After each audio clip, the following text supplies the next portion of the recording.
se estudia con bastante detenimiento los fenómenos de los ciclos económicos porque observamos con claridad que hay momentos en los que las economías crecen más, otros crecen menos, momentos de expansión, momentos de recesión en los que cae la producción, sube el desempleo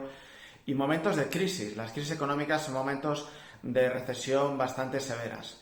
Pues bien, con el COVID-19 nos encontramos ante una crisis económica de una gran magnitud. Si la crisis de 2008 ya nos puso ante un escenario de una crisis económica potente de origen financiero, ahora mismo con el COVID-19 nos encontramos ante una crisis muy importante. Conocemos que el origen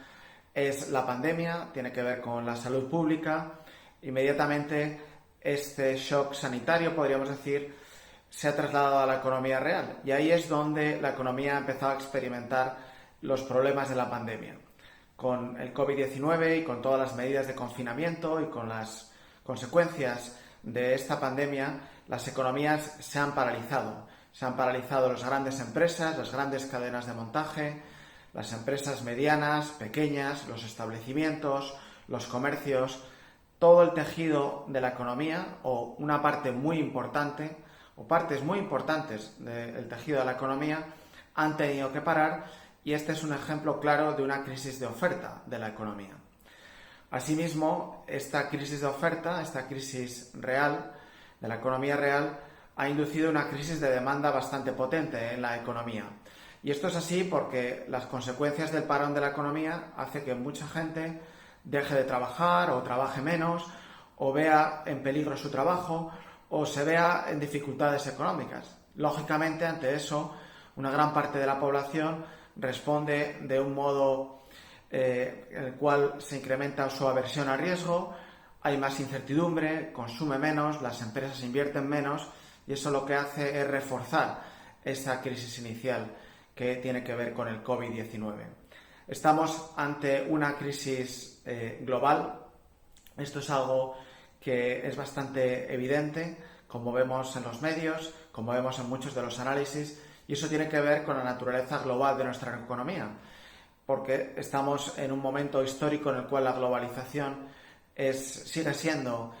una parte muy importante de nuestra sociedad y también de nuestras economías, y eso ha hecho que este shock se transmita globalmente. Así como un país como España vemos que está siendo muy afectado por la crisis del COVID-19, también por la naturaleza de su economía, los pequeños comercios, la industria, nuestra vida al aire libre, que ahora mismo con el distanciamiento social, pues hemos tenido que cortar por lo sano, pues también hay otros países en Europa y muchos países emergentes y países pobres que están siendo afectados por esa interdependencia de la globalización. El hecho de que países como España, Estados Unidos, China, Alemania estén siendo afectados, eso hace también que los países emergentes que dependen de financiación y del comercio de los países más ricos económicamente también estén siendo afectados y eso hace que estemos en una recesión global. ¿Cuál será la duración de esta crisis? No lo sabemos a ciencia cierta,